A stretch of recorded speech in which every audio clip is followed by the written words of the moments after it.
Hi there. Welcome to As I See It. If you've been reading any of the trade press recently, and I'm sure you have, you've seen a lot of news about big, bold partner moves from one law firm to another. But the moving isn't just for partners anymore. Attorneys at increasingly young ages, even as soon as first-year associates, are changing jobs at rates that are unprecedented. And so it seemed to me that there might be a space here to have a little discussion about how to transition gracefully from one firm to another. So let's walk through some quick tips and tricks. The first is that you need to lock down your new position before you resign the old one. No, I'm not kidding. I get this question all the time in coaching. Sign your new contract before resigning.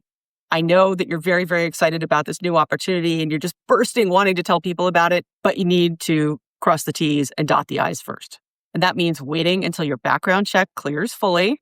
I know those 4 or 5 days can seem like an eternity. You need to confirm your official start date with your new firm, and then you can tell people.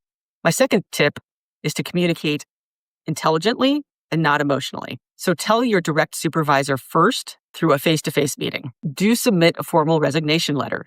And that letter will simply consist of the fact that you're resigning and what you anticipate your last day will be. It's not a place for any sort of rationale. It's not a place for explanations. Just keep it short and sweet for the file. And when you discuss the new opportunity, try to focus on the things that are pushing you toward that opportunity, not the things that are pushing you away from your current firm. To the extent that you wish to discuss problems at the work pace that you're leaving, keep it constructive. Before you talk, ask yourself, is what I'm about to say helpful to anybody other than myself? My third tip is to give standard notice. And generally for law firm associates, that will be 2 weeks. And not 2 weeks that you intend to take as vacation time. I mean, 2 weeks of consistent effort and preparation for your transition.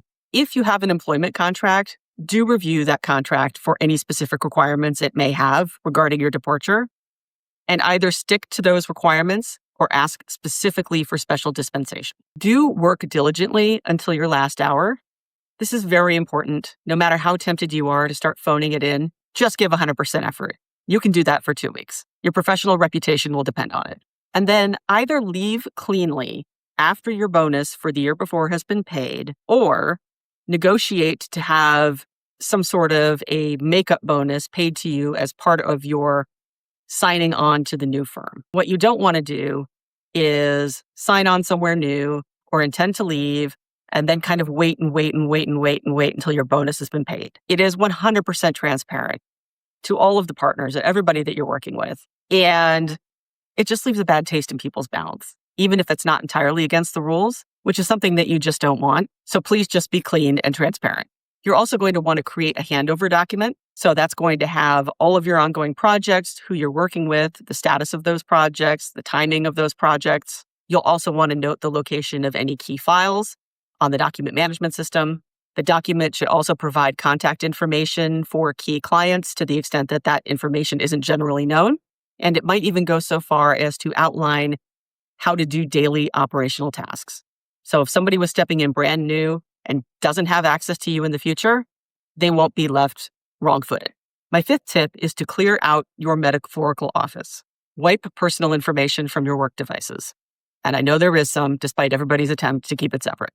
Delete your saved passwords and your personal history. Download or copy your performance reviews and your pay slips because you never know when you might need them. Be sure to connect with all of your current colleagues on LinkedIn or let them know how they can find you. Be sure to return all hardware. And that includes things like phones, the special chair that the firm bought you for work from home, if that's required. Most of these things aren't gifts to you personally. Most of them are leased by the firm. And so, don't be in a position where somebody's got to come and claw back a piece of equipment that was lent to you. And then finally, clean your actual office. I mean, actually clean it, like broom clean, like you would leave an apartment. Do not leave your literal trash for somebody else at the firm to take out for you. And then remember that the transition continues at your new job. Honor your confidentiality commitments to your previous clients.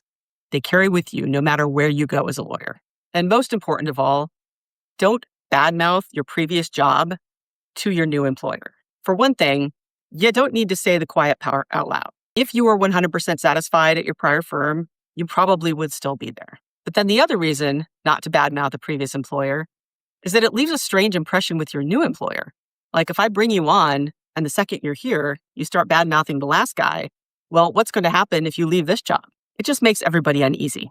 Don't get derailed early by airing old grievances. Focus on developing your own potential and your integrity and your professionalism at your new firm. And partners, cut your younger colleagues a little bit of slack if they don't get the leaving protocol 100% right. This is all part of learning how to be a professional. And for many of them, it's going to be their first attempt. So use this as an opportunity to show them what professional behavior is. No matter how you personally may feel about your favorite associate leaving the firm, stay positive, stay professional, and stay respectful, and wish them well. Because after all, you have no idea where you're going to run into them next.